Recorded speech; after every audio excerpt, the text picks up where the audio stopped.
ఎవరో ప్రకటించగా విన్నాను. ఈరోజు సువార్త ప్రకటించుతున్నాను. ఎవరో ప్రకటించగా విన్నాను. ఈరోజు సువార్త ప్రకటించుతున్నాను. ఎవరో ప్రకటించగా విన్నాను. ఎవరో ప్రకటించగా విన్నాను. ఈరోజు సువార్త ప్రకటించుతున్నాను. ఎవరో ప్రకటించగా విన్నాను. ప్రకటించు ప్రభుని కనబరుచుతున్నాను. తెలిసిన మాట ప్రజలములలో ప్రకటించు ప్రభుని కనబరుచుతున్నాను. ఎవరో ప్రకటించగా విన్నాను. ప్రార్థన చేసుకుందాం. పరిశుద్ధుడ ఆశ్చర్యకరుడ పరమ తండ్రి, మీ ఘననామానికి వందనాలు చెల్లించుకొని ప్రార్థన చేస్తున్నాను. ప్రతిఫలం దయచేయండి ఆయన. ఈ సమయంలో ఈ స్థలంలోకి చేరి మమ్మల్ని స్తుతించేటువంటి భాగ్యాన్ని మాకు దయచేసినందుకు మీకు ఒకసారి స్తుతులు చెల్లించుకొని ప్రార్థన చేస్తున్నాను. ప్రతిఫలం దయచేయండి బాబు. ఇది ఈ సమయంలో మాట్లాడేటువంటి శక్తిని కూడా మాకు దయచేయండి తండ్రి. ఏ రకమైనటువంటి అర్హత కలిగి మాట్లాడించేటువంటి మహా గొప్ప దేవ, మా జీవితాలన్నీ కూడా ఎలుగుతో నింపుతాను అన్నటువంటి మహా గొప్ప దేవ, ఇది ఈ సమయంలో ప్రార్థన చేస్తున్నాను. ప్రతిఫలం దయచేసి కొద్దిసేపు ఈ స్థలంలో మాట్లాడేటువంటి గొప్ప సహచర్యాన్ని దయచేయమని చెప్పి మీ శ్రేష్టత, మీ ప్రసన్నత, మీ కనుదృష్టి, మీ ప్రభావాలని కూడా నాపై ఉంచమని చెప్పి అడిగి వేడుకుని ప్రార్థన ప్రతిఫలం దయచేయమని చెప్పి అతి శ్రేష్టమైనటువంటి ప్రభు యేసు పరిశుద్ధ నామములో అడిగి వేడుకుంటున్నాను పరమ తండ్రి, ఆమేన్. ప్రియమైనటువంటి సహోదరులకు వందనాలు తెలియజేస్తా ఉన్నాను. ఈరోజు బైబిల్ గ్రంథం నుంచి కొన్ని మాటలు మనం మాట్లాడుకుందాం. కొన్ని వారాల నుంచి మరి మనం బైబిల్ గ్రంథంలో ఉన్నటువంటి ధనాన్ని ఆశించినటువంటి వారిని ఏ రకమైనటువంటి తీర్పు పొందారు, ఆ ధనాన్ని ఆశించి జీవితాన్ని ఏ రకంగా కోల్పోయారో మనం చూసుకుంటూ వస్తూ ఉన్నాం. మరి ఈరోజు కూడా ఆ ధనం గురించి, ఆ ధనంలో ఉన్నటువంటి మరి మంచి చెడ్డల గురించి కొన్ని మాట్లాడుకుందాం. ధనాన్ని నమ్మి ఏ రకంగా మనుషుల యొక్క జీవితాలను వ్యర్థంగా నడుపుకుంటూ ఉన్నారు, అదే ధనం దేవుడిచ్చినటువంటి ధనాన్ని సద్వినియోగం చేసుకుని ఈ సమాజ సేవకు, ఈ సమాజంలో మరి ఎంతో క్షేమముగా ఉండేటువంటి కార్యక్రమాలు చేసేటువంటి వారిని కూడా మనం చూస్తున్నాం. అలాంటి వారిని చూసుకుని మనం గుర్తు చేసుకోవడానికి బైబిల్ గ్రంథంలో ఎంతోమంది మహోన్నతులను ఇచ్చినట్లుగా బైబిల్ గ్రంథం మనకు తెలియజేస్తూ ఉంది. ఈరోజు బైబిల్ గ్రంథం ద్వారా కొత్త నిబంధన గ్రంథంలో లోకాసు వార్త 19వ అధ్యాయం నుంచి ఈరోజు మనం మాట్లాడుకుందాం. లోకాసు వార్త 19వ అధ్యాయము మొదటి వచనంలో మనకి ఈ రకంగా కనపడతా ఉన్నది. ఆయన సంచరించుచు యెరికో పట్టణములో ప్రవేశించి దాని గోండా పోవుచుండెను. ఇదిగో సొంకపు గుత్తదారుడగు ధనవంతుడైన జక్కయ్య అని పేరు గల ఒకడు యేసు ఎవరు అని చూడగోరెను గాని పొట్టివాడైనందున జనులు గుంపు కూడి ఉండుట వలన చూడలేకపోయినని చెప్పి బైబిల్ గ్రంథం మనకి సాక్ష్యం ఇచ్చిదా ఉంది. ఆయన సంచరించుచు యెరికో పట్టణములో ప్రవేశించి దాని గోండా, అలాగే ఆయన సంచరించుచు యెరికో పట్టణంలో ప్రవేశించి అంటే గొప్ప పేరు ప్రఖ్యాతులు అప్పటికే యేసు ప్రభుకి వచ్చినట్లుగా మనం తెలుసుకోవాలి. ఎందుకంటే ఆయన పరిసర ప్రాంతాలలో మరి సంచరించి ఆయన ఎంతోమంది మరి రోగగ్రస్తులను బాగు చేసుకుంటూ కుష్టి శాంద్ర జలోదర రోగములు కలిగినటువంటి వారిని కూడా బాగు చేశారని చెప్పి బైబిల్ గ్రంథం మనకి సాక్ష్యం ఇస్తూ ఉంది. కానీ ఆయన సంచరించి అనేటువంటి మాట చాలా మనకి అద్భుతమైనటువంటి మాట మనకి ఇక్కడ కనపడుతూ ఉంది. ఆయన సంచరించి యెరికో పట్టణంలో ప్రవేశించి దాని గుండా పోసుండని చెప్పి బైబిల్ గ్రంథం తెలియజేస్తూ ఉంది. అసలు సంచరించటం అనేటువంటి మాట మనం చూస్తే ఎలా ఉందో మనకి 18వ అధ్యాయము 35వ వచనంలో కనపడతా ఉంది మనకి. ఆయన యెరికో పట్టణమునకు సమీపించినప్పుడు ఒక గుడ్డివాడు త్రోవ పక్కన కూర్చుండి భిక్షమడుగుకొని ఉండెను. జన సమూహము దాటిపోతున్నట్టు వాడు చప్పుడు విని ఇది ఏమని అడుగగా వారు నజరేయుడని యేసు ఈ మార్గంన వెళ్ళుచున్నాడని వారితో చెప్పిరి. చూడండి అంత అలజడి. ఎందుకంటే యేసు ప్రభు వెళ్ళినప్పుడు యేసు ప్రభు చాలా నిశ్శబ్దంగా ఉండేటువంటి వ్యక్తి అని చెప్పి బైబిల్ గ్రంథం తెలియజేస్తూ ఉంది. కానీ అక్కడ జన సమూహం ఎంతో అలజడగా, ఎందుకంటే ఆయన వెళ్ళిన ప్రతి ప్రాంతంలోనూ కూడా ఎంతోమంది జన సమూహం, ఎందుకంటే రోగగ్రస్తులైనటువంటి వారు రోగాన్ని వదిలించుకోవటానికి, అలాగే రోగం వదిలిపోయినటువంటి వాళ్ళు యేసు ప్రభుని వెంబడించి ఆయన యొక్క అద్భుతమైనటువంటి క్రియలు గణపరచడానికి ఇలా ఎంతోమంది మరి వేల మంది వెళతా ఉన్నట్లుగా బైబిల్ గ్రంథం ఇక్కడ మనకు తెలియజేస్తూ ఉంది. మరి ఈ యొక్క సొంకపు గుత్తదారుడు అనేటువంటి వ్యక్తి మనకి ఇక్కడ కనపడతా ఉంటాడు. యేసు ఎవరు అని చూడగోరిను కానీ పొట్టివాడైనందున జనులు గుంపు కూడి ఉండటం వలన చూడలేకపోయాను. ఎందుకంటే ఆయన మరి పేరు చూస్తే ఇక్కడ మనకి ఈయన కూడా పేరు ప్రఖ్యాతులు పెద్ద గొప్పవే. ఎందుకంటే ఇదిగో సొంకపు గుత్తదారుడు ధనవంతుడైన జక్కయ్య అనే పేరు గల ఒకడు యేసు ఎవరు అని చెప్పి చూడగోరని చెప్పి బైబిల్ గ్రంథం తెలియజేస్తా ఉంది. సొంకపు గుత్తదారుడు అనేటువంటి మాట మనం చూసుకున్నట్లయితే ఈ రోజుల్లో అయితే వాళ్ళని ట్యాక్స్ వసూలు చేసేటువంటి ఇన్స్పెక్టర్లనో లేకపోతే బిల్డ్ కలెక్టర్లనో లేకపోతే ఏదో ఒకటి పేరు పెడతారు, ఎందుకంటే వాళ్ళకి. కానీ ఆ రోజులలో సొంకపు గుత్తదారుడు అని చెప్పి మనకు ఒక మాట ఇక్కడ కనపడతా ఉంది. ఎందుకంటే ఆ పరిసర ప్రాంతాలలో ఉన్నటువంటి ఆ వ్యవస్థ అంతా కూడా, రాజరిక వ్యవస్థ అంతా కూడా గ్రామాలని ఒక గుత్తకి అమ్మేసేటువంటి ఆచార ధర్మాలు ఉండేవి.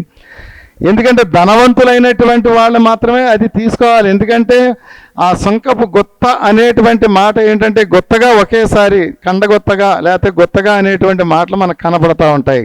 ఎందుకంటే ఈ ఊరు ఒక సంవత్సరం పాటు నీకు ఇచ్చేస్తాను, కానీ ఇక్కడ ఉన్నటువంటి పన్నులు గట్ట నువ్వు వసూలు చేసుకోవచ్చు, దీంట్లో ఉన్నటువంటి ఫలసాయం అంతా నువ్వే తీసుకోవచ్చు ఏ రకంగాను, కానీ మేము ఈ నిబంధనతో నీకు ఇస్తాం కాబట్టి నువ్వు ఈ రకంగా తీసుకోవచ్చు అని చెప్పి తెలియజేసి ఆ యొక్క గ్రామాన్ని లేకపోతే ఆ పట్టణాన్ని ఆ గుత్తదారులు అనేటువంటి వాళ్ళకి అమ్మేసేటువంటి ఆచారం అది. అలాగే ఇక్కడ అదే చెప్తా ఉంది, వాక్యం కూడా చెప్తా ఉంది, సొంకపు గుత్తదారుడు అని చెప్పి తెలియబడతా ఉంది. ఎందుకంటే ఆ యొక్క ఎరుకో పట్టణాన్ని తీసుకున్నటువంటి వ్యక్తి, గుత్తగా తీసుకున్నటువంటి వ్యక్తి. ఎందుకంటే ఒక పట్టణాన్ని ఒక సంవత్సరానికి కొనాలి అని అంటే వసూలు చేసుకుంటా, పన్నులు వసూలు చేసుకుంటా కొనాలంటే ఆ రోజుల్లో ఎన్నో వేలు ఉండొచ్చు. ఆ వేలు అనేటువంటిది ఎవరు ఇవ్వగలరు అని చెప్పి అనుకున్నట్లయితే ధనవంతులైనటువంటి వాళ్ళు మాత్రం ఇవ్వగలరు, ఎందుకంటే సామాన్యమైనటువంటి వాళ్ళు మాత్రం ఇవ్వటానికి లేదు. కానీ అంత ధనవంతుడు ఇక్కడ చూస్తూ ఉన్నాడు. చూడండి, ధనవంతుడు ఏం చూస్తున్నాడో ఇక్కడ మనకి కనపడతా ఉంది.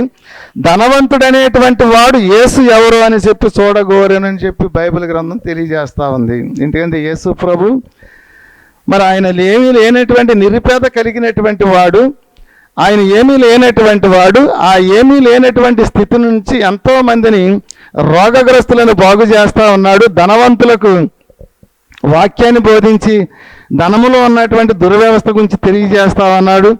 అలాగే ఎంతోమందిని రోగగ్రస్తులైనటువంటి వారికి పరిపూర్ణమైనటువంటి మరి ఆరోగ్యాన్ని ఇచ్చి వాళ్ళ యొక్క జీవితాలలో ఉన్నటువంటి చీకటిని తీసివేస్తున్నాడు. ఇలాంటి ఎన్నో సుగుణాలు యేసు ప్రభువులో కనపడతా ఉన్నాయి. అలాంటి సుగుణాల సంపన్నుని చూడాలి అనేటువంటి ఉద్దేశం ఎప్పుడైతే జక్కయ్యలో కనపడిందో, జక్కయ్యకి తెలిసిందో యేసుని చూడాలనేటువంటి తపన, కోరిక, అతనికి ఉన్నటువంటి ధనాన్ని కూడా మర్చిపోయి, ధనవంతుడు అనేటువంటిది కూడా మర్చిపోయి సామాన్యమైనటువంటి ఎందుకంటే ఒక పామరుడిగా అక్కడ ఒక చెట్టు ఎక్కుతూ మనం చూస్తూ ఉంటాం. అదే బైబిల్ గ్రంథంలో తెలియజేస్తూ ఉంది.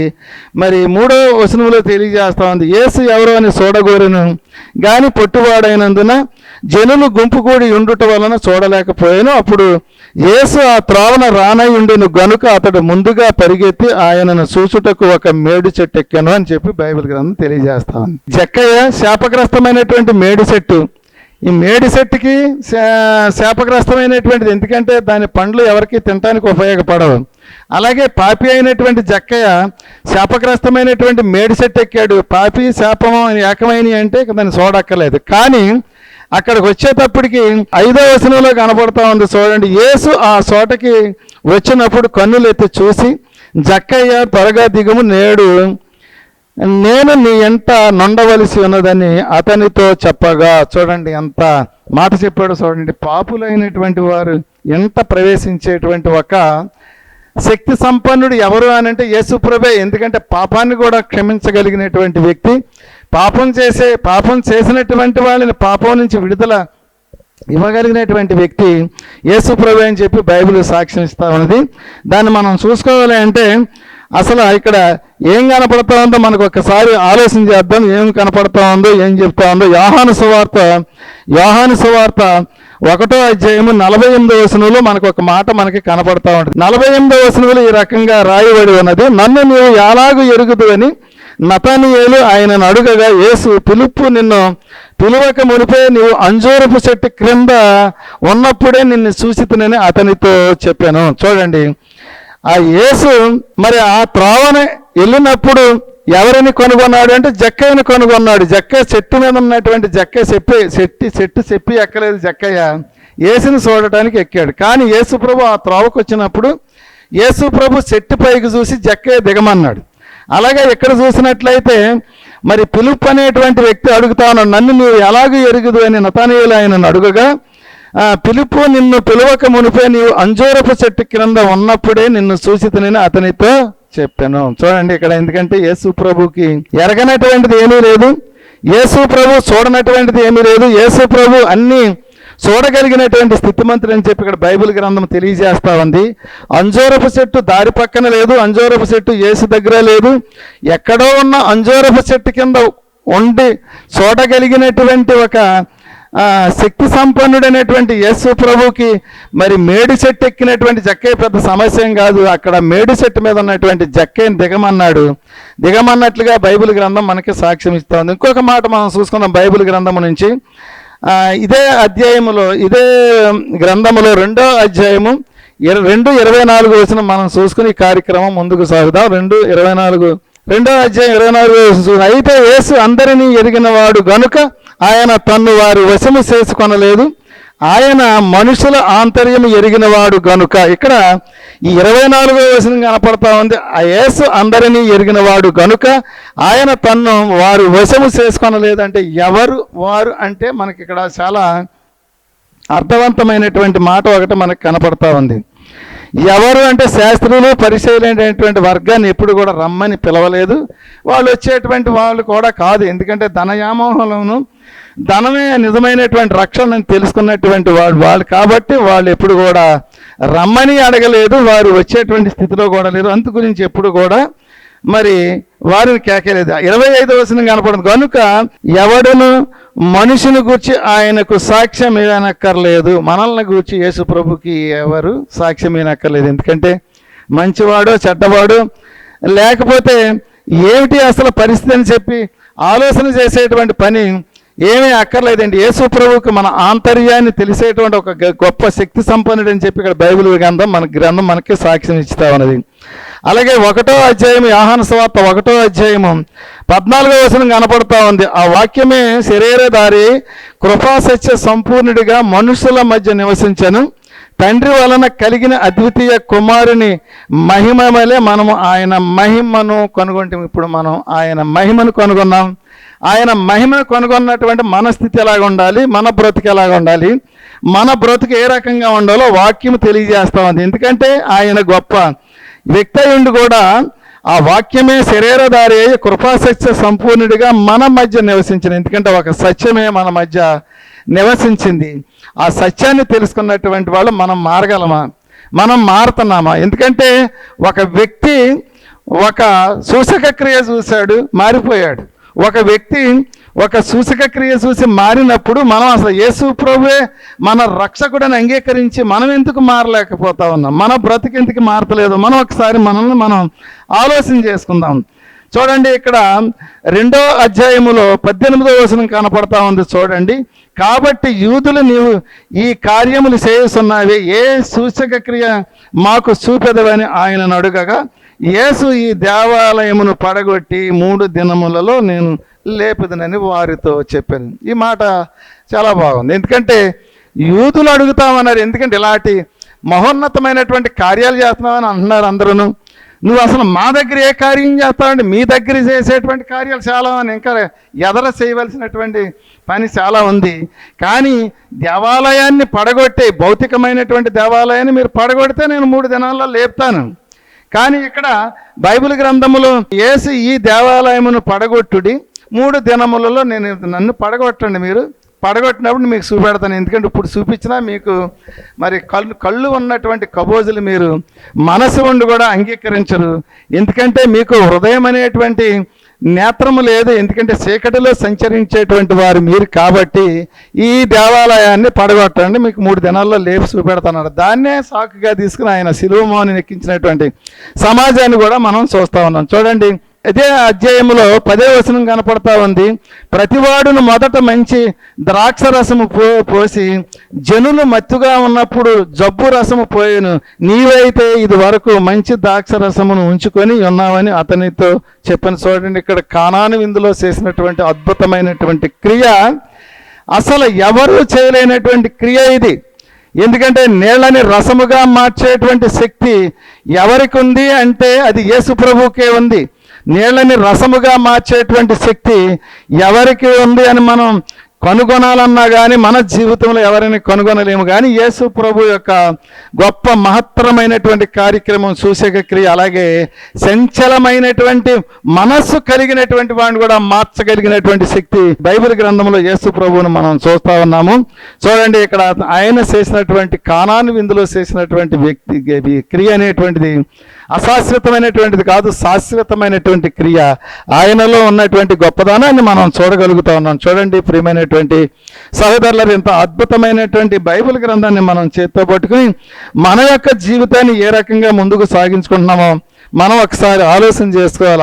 ఆలోచన చేసుకుని నడవాలని చెప్పి ఇక్కడ బైబిల్ గ్రంథము తెలియజేస్తా ఉంది. చూడండి, 6వ వచనం కనపడతా ఉంది. అక్కడ అతడు త్వరగా దిగి సంతోషముతో ఆయనను చేర్చుకోనని. ఎందుకంటే జక్కయ్య అనేటువంటి వ్యక్తి ఎప్పుడైతే మేడు చెట్టు మీద జక్కయ్య దిగు అన్నాడు, దిగలేదు, ఆయన దూకేశాడు ఒకేసారి. ఎందుకంటే ఆయన దూకేసి ఆయన ఇంటికి రా ప్రభువా, రా రా రా అని చెప్పి ఆయన ఇంటికి తీసుకెళ్ళినట్లుగా బైబిల్ గ్రంథం తెలియజేస్తా ఉంది. అసలు మన ఇంటికి యేసు ప్రభు ఎప్పుడూ మన గృహాలలో ఉంటానని చెప్పి ఆయన తీర్మానం చేసుకున్నాడు. ప్రతి ఒక్క హృదయంలో నేను ఉంటానని చెప్పి తీర్మానం చేసుకున్నాడు. మన హృదయాలలో ఉండేలాగా మనం ఉండగలుగుతున్నామంటే లేనే లేదు. 7వ వచనం కనపడుతూ ఉంది. అందరూ అది చూసి ఈయన పాపి అయిన మనుషుని యొద్ద బస చేయ వెళ్ళునని చాలా చణుగుకొని. చూడండి, ఇక్కడ బైబిల్ గ్రంథంలో ఒక మాట మనం చూసుకున్నట్లయితే జక్కయ్య యొక్క మరి జీవితం ఎలాంటిది అంటే పాపగ్రస్తమైనటువంటిది. జక్కయ్య పాపి అయినటువంటి జక్కయ్య, ఆ పాపగ్రస్తమైనటువంటి జక్కయ్య యొక్క జీవితం అలాగుంది. అలాంటి పాపి దగ్గరికి ఈయన వెళ్ళటం ఏంటి? ఎందుకంటే పుణ్యాత్ముల దగ్గరికి వెళ్ళాలనేటువంటి ఆలోచన కలిగినటువంటి ఈ సమాజం ఉంది. కానీ పాపి దగ్గరికి వెళ్ళాలనేటువంటి ఆశయం కలిగినటువంటి ఒకే ఒక వ్యక్తి ఆయనే యేసు ప్రభు అని చెప్పి బైబిల్ గ్రంథము తెలియజేస్తూ ఉంది. మనం ఈ యొక్క వచనాన్ని బట్టి చూసుకున్నట్లయితే మనకు ఒక మాట మనకి కనపడుతూ ఉంది. 18వ అధ్యాయం 9వ వచనంలో ఒక మాట మనకి కనపడుతూ ఉంటుంది. తామే నీతిమంతులమని తమ్మును నమ్ముకొని ఇతరులను తృణీకరించు కొందరిలో ఆయన ఈ ఉపమానము చెప్పాను. చూడండి, ఎందుకంటే మనం ఎప్పుడు కూడా నీతిమంతులము. ప్రతి ఒక్క సేవకుడి దగ్గర ఉన్నటువంటి లక్షణం ఏంటంటే నేను నీ గొప్పవాడిని, నేను నీతిమంతుడను, ఈ సమాజంలో నేను చేసేటువంటి సేవ ఏమిటి, నువ్వేం చేస్తున్నావా అబ్బాయి అంటే దేవుని సేవే అంటా ఉంటాడు ప్రతి ఒక్క సేవకుడును. కానీ దేవుని సేవ చేస్తున్నాడా, సామాజిక సేవ చేస్తున్నాడా, లేకపోతే తన యొక్క భౌతికమైనటువంటి శరీరానికి తన కుటుంబ సంరక్షణ గురించి సేవ చేసుకుంటున్నాడా అంటే అది ఆశ్చర్యమే మనకి కలుగుతూ ఉంటుంది. దేవుని సేవ కాదు మనం చేసేది, మన సేవ మనం చేసుకుంటున్నాం, అంతేగాని దేవుని సేవ కాదు. కానీ అలాంటి వ్యక్తులు ఏమంటున్నారో ఇక్కడ బైబిల్ గ్రంథం చాలా తేటగా తెలియజేస్తా ఉంది. ప్రార్థన చేయుటకై 2 మనుషులు దేవాలయమునకు వెళ్ళిరి. వారిలో ఒకడు పరిసయ్యుడు, ఒకడు సొంకరి. పరిసయ్యుడు నిలబడి, దేవా, నేను చోరులను, అన్యాయస్తులను, వ్యభిచారులనైన ఇతర మనుషుల వలన ఈ సొంకరి వలన ఉండనందుకు నీకు కృతజ్ఞతాస్తుతులు చెల్లించుతా ఉన్నాను. చూడండి, ఎందుకంటే అక్కడ ఉన్నటువంటి మనిషిని కూడా ఏలెట్టు చూపెడతాడు. ఈ సొంకరి వలె అయినను నేను ఉండకోకుండా. చూడండి, అక్కడ ప్రార్థన చేయటానికి వెళ్ళినటువంటి సొంకరిని ఏలు పెట్టి చూపెడతాడు. ఈ సొంకరి వలెనైనను నేను ఉండకోకుండా నేను ఎంతో శ్రేష్టముగా, ఎంతో మరి గొప్ప తనముగా, ఎందుకంటే నేను దేవుడిని వెంబడించుతా ఉన్నాను. చూడండి మాట ఎలా ఉంటుందో చూడండి. అక్కడ వాక్యం ఏమని చెప్తా ఉందని చెప్పి ఆలోచన చేసినట్లయితే వారమునకు 2 మారులు ఉపవాసము చేసి నా సంపాదన అంతటిలో 10వ భాగము చెల్లించుచున్నానని తనలో తాను ప్రార్థించుకొనుచుండెను. నేను చేసేటువంటిది ఆచార ధర్మాన్ని తూస తప్పకోకుండా చెల్లించుతామన్నది మాత్రం నా పెట్టిలో పెట్టేస్తున్నాను. చూడండి ఎంత మాట మనకి కనపడతా ఉంది. కానీ 10వ వంతు చెల్లించుతాడండి. యేసు ప్రభు అన్నాడు, నీ ఆస్తినంతా అమ్మేసి సేవ చేయమంటున్నాడు. లేకపోతే నా సేవకు వచ్చినప్పుడు నీవు దేన్ని ఆశించుకోకుండా సేవ చేయమంటున్నాడు. కానీ ఇక్కడ 10వ వంతు మాత్రమే నేను చెల్లించుతున్నానని ఒప్పుకున్నాడు. సాక్ష్యం ఇవ్వక్కలేదు ఎవరికిని, ఆయనే అతను సాక్ష్యం ఇస్తున్నా. ఆ ధనవంతుడు అనేటువంటి వాడు సాక్ష్యం ఇస్తామన్నాడు. ఆ సాక్ష్యాన్ని మనం చూసినట్లయితే ధనవంతులైనటువంటి వారి యొక్క మనోభావాలు ఎలా ఉంటుందో మనకి పూర్తిగా ఇక్కడ అర్థమవుతా ఉంది. చూడండి, ఇక్కడ 13వ వచనంలో మనకు తెలియజేస్తుంది. అయితే సుంకరి దూరముగా నిలవబడి ఉండి ఆకాశము వైపుకు కన్నులెత్తుటకైనను ధైర్యము చాలక రొమ్ము కొట్టుకొనుసు, దేవా పాపినైనా నన్ను కరుణింపుమని పలికెను. చూడండి, ఎందుకంటే అక్కడ సుంకరి అయినటువంటి వాడు ఏమంటున్నాడంటే, నేను చేసే పాపాలు నాకు చాలా క్లియర్గా కనపడతా ఉన్నాయి. ఎందుకంటే నేను చేసే ప్రతి పని కూడా, నేను వసూలు చేసేటువంటి సుంకము, నేను చేసేటువంటి ప్రతి క్రియ కూడా పాపమని నేను ఆలోచన చేస్తూ ఉన్నాను. కానీ నీ సన్నిధికి వచ్చి నీ వైపుకి తిరిగి నీవే నిజమైనటువంటి రక్షకుడని తెలుసుకొని నిన్ను ప్రార్థన చేసేటువంటి యోగ్యత లేదు కదా నాకు. ఏంటి నా జీవితానికి ఉన్నటువంటి అర్థం పరమార్థం ఏమైనా ఉందా? ఉంటే ఏంటి అని చెప్పి తనలో తాను ఆలోచించుకుంటూ ఎంతో మరి బాధపడతా ఉన్నట్టుగా, వేదన చెందుతూ ఉన్నట్లుగా కనబడతా ఉంది. బైబిల్ గ్రంథము తెలియజేస్తూ ఉంది. చూడండి, అలాంటి సమయంలో జక్కయ్య అనేటువంటి వ్యక్తి యేసు ప్రభు వైపుకి చూడటం చాలా అద్భుతము, ఆశ్చర్యము. అదే జక్కయ్య వైపుకి యేసు ప్రభు చూడటం ఇంకా అద్భుతమైనటువంటి ఆశ్చర్యం అని చెప్పి బైబిల్ గ్రంథము తెలియజేస్తా ఉంది. చూడండి, ఇక్కడ 8వ వచనానికి వెళ్దాం ఒకసారి. 8వ వచనంలో కనపడతా ఉంది, 19వ అధ్యాయం 8వ వచనంలో కనపడతా ఉంది. జక్కయ్య నిలవబడి, ఇదిగో ప్రభువా, నా ఆస్తిలో సగం పేదలకిచ్చుచున్నాను. నేను ఎవరి వద్దనైనాను అన్యాయముగా దేనినైనా తీసుకుని నేను ఎడల అతనికి 4 గంటలు మరలా చెల్లింతునని ప్రభుతో చెప్పాను. చూడండి, ఇక్కడ 8 వచనాలకి పెద్ద తేడా లేదు. ఈ టైములో మారిపోవటానికి గల కారణం ఏమిటి? ఎందుకంటే ఆ రాత్రికాల సమయంలో యేసు ప్రభు జక్కయ్య మనోభావాన్ని ఎలా మార్చగలిగాడు? ఎవరి మనోభావాన్నైనా మనం మార్చగలమా? ఒక పాపి అయినటువంటి పాపిని ఒక క్షణంలో మనం మార్చగలమా? లేకపోతే ఒక ధనవంతుడైనటువంటి వాడిని దేవుని వైపుకు మనం తిప్పగలమా అంటే ఏమీ తిప్పలేము. ఎందుకంటే అది దేవుడు చేసేటువంటి క్రియ వల్ల జరగవలసిందే తప్ప అది మనం చేయలేం. కానీ ఇక్కడ ఎలా చేయగలిగాడంటే, ఇక్కడ మనకు ఒక మాట మనకి కనపడతా ఉంది. దాన్ని కూడా చూసుకుని మనం ముందుకు నడుద్దాం. 16వ అధ్యాయం 13వ వచనం కనపడతా ఉంది. చూడండి ఏమని చెప్తా ఉందో చూడండి. 13వ వచనం చూడండి. ఏ సేవకుడు 2 యజమానులను సేవింపనేరడు, వాడు ఒకడిని ద్వేషించి ఒకరిని ప్రేమించును, లేక ఒకరిని అనుసరించి ఒకరిని తృణీకరించును.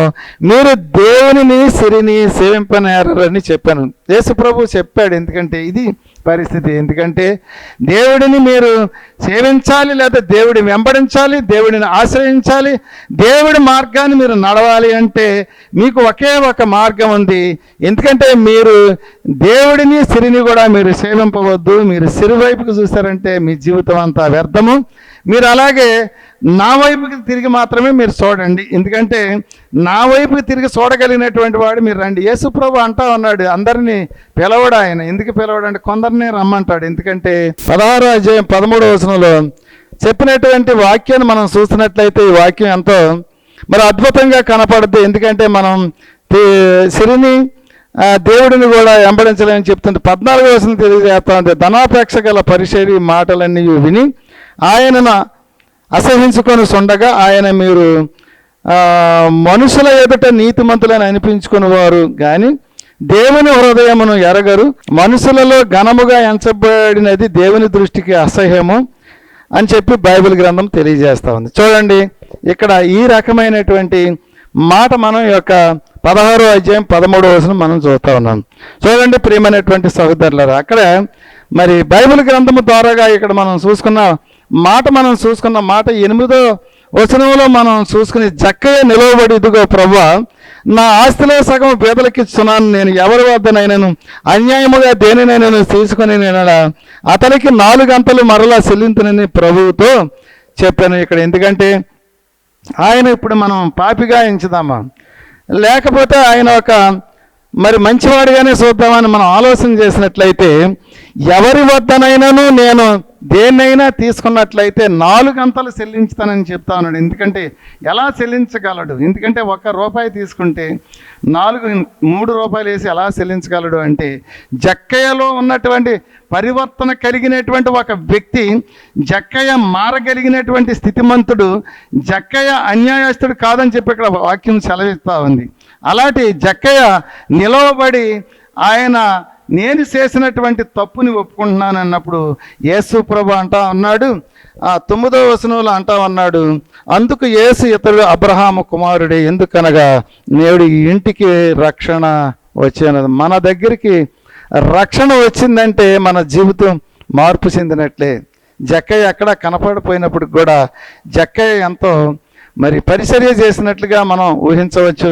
జక్కయ్య మరి ఆయన యొక్క ఆశ ధర్మాలను నెరవేర్చినట్టు మనం ఊహించుకోవచ్చు. జక్కయ్య ఆ పాపగ్రస్తమైనటువంటి జీవితాన్ని వదిలిపెట్టి సుంకపు గుత్తదారుడిగా జీవితాన్ని విరమించుకొని దేవుని పరిచర్య చేసినట్లుగా మనం ఊహించుకోవచ్చు. జక్కయ్యలో ఉన్నటువంటి గొప్పతనాన్ని మనం చూస్తూ ఉన్నాం. చూడండి, ఇక్కడ 10వ వచనం కనపడతా ఉంది, నశించిన దానిని వెతికి రక్షించుటకు మనిషి కుమారుడు వచ్చానని అతనితో చెప్పాడు. జక్కయ్యతో చెప్పాడు. ఎందుకంటే నశించిన దానిని మాత్రమే నేను వెతికి రక్షించటానికి వచ్చాను. ఎందుకంటే నిన్ను ఎదికి పట్టుకున్నాను, నిన్ను మేడి చెట్టు మీద పట్టుకున్నాను, నీలో ఉన్నటువంటి పాపాన్ని గమనించాను, నీవు పాపం నుంచి విడుదల పొందగలిగే శక్తివంతుడు అని చెప్పి నేను గమనించాను. అందు గురించి నీకు ఒక పరివర్తన ఇచ్చాను, నీ జీవితాన్ని మార్పు చేశాను, నీవు మరి పరలోకాన్ని స్వతంత్రించుకునేటువంటి శక్తిని నీకు దయచేశానని చెప్పి తెలియజేస్తున్నాడు. ఎందుకంటే నీకు రక్షణ వచ్చింది, నీ ఇంటికి రక్షణ వచ్చింది, రక్షించుకోగలిగినటువంటి స్థితిలో ఉన్నామని చెప్పి తెలియబడతా ఉన్నది.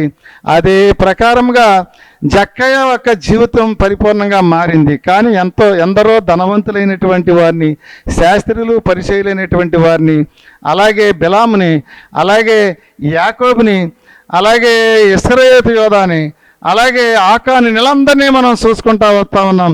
ఈరోజు మనం చూసుకున్నట్లయితే మరి వీళ్ళందరిలో కొంతమందిలో పరివర్తన కలిగి సామాజిక సేవ చేసినట్లయితే, కొందరు ధనాన్ని నమ్మి వారి యొక్క జీవితాలని పాడు చేసుకున్నట్లుగా బైబిల్ గ్రంథము మనకి పరిచయం చేస్తూ ఉంది. చూడండి, మనం కూడా బైబిల్ని నమ్మి నిజమైనటువంటి సేవకులమని మనం పేరు పెట్టుకున్నట్లయితే ధన సంపదని ఇడిచిపెట్టి మనం చేసేటువంటి సామాజిక సేవలో మనం పాలు పొందుదామా?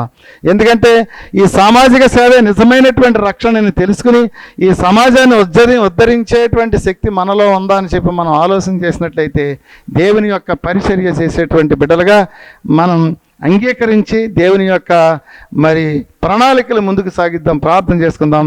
పరిశుద్ధుడ, ఆశ్చర్యకరుడ, పరమ తండ్రి, ఇదిగో ఈ కొద్దిసేపు మాట్లాడటానికి మీరు అవకాశం ఇచ్చారు తండ్రి, మీకు స్తోత్రములైన. దీంట్లో ఉన్నటువంటి తప్పు ఒప్పులన్నీ కూడా మీరు ఒకసారి గుర్తు చేయండి ఆయన. ఎందుకంటే మా జీవితాలన్నీ కూడా ఎప్పుడు ఏదో రకమైనటువంటి బాధలు, వేదనలతోటి, తప్పులతోటి ఈ మానవ జీవితం వెళతా ఉంటుంది, మీకు తెలుసు. కానీ మీరు మమ్మల్ని పవిత్రంగా నడిపించాలని చెప్పి ఆశించుతా ఉన్నారు. మా జీవితాలన్నీ కూడా సరిచేసి ముందుకు నడిపించుతున్నందుకు మీకు స్తోత్రములు చెల్లించుకొని, కొద్దిసేపు మాట్లాడే ఈ మాటలలో ఏమైనా తప్పులు ఉన్నట్లయితే, ఎవరైనా దీన్ని చూసినటువంటి వాళ్ళు మేము చేసినటువంటి తప్పు అంటే మా ఫోన్ నెంబర్కి తెలియజేసి, ఇదిగో ఈ రకమైనటువంటి తప్పులు చేశారు కాబట్టి, ఈ రకమైనటువంటి తప్పులు మాట్లాడుతున్నారు కాబట్టి మాట్లాడకండి అని చెప్పి హెచ్చరించి, మా జీవితాలను కూడా మీరు చేయమని చెప్పి ప్రేక్షక సహోదరుల్ని అడిగి వేడుకొని మరీ బ్రతిమాలుకుంటా ఉన్నాను. దేవుడు మిమ్మల్ని, మీ యొక్క జీవితాలని, నా యొక్క జీవితాన్ని దీవించునుగాక. ఆమేన్, ఆమేన్.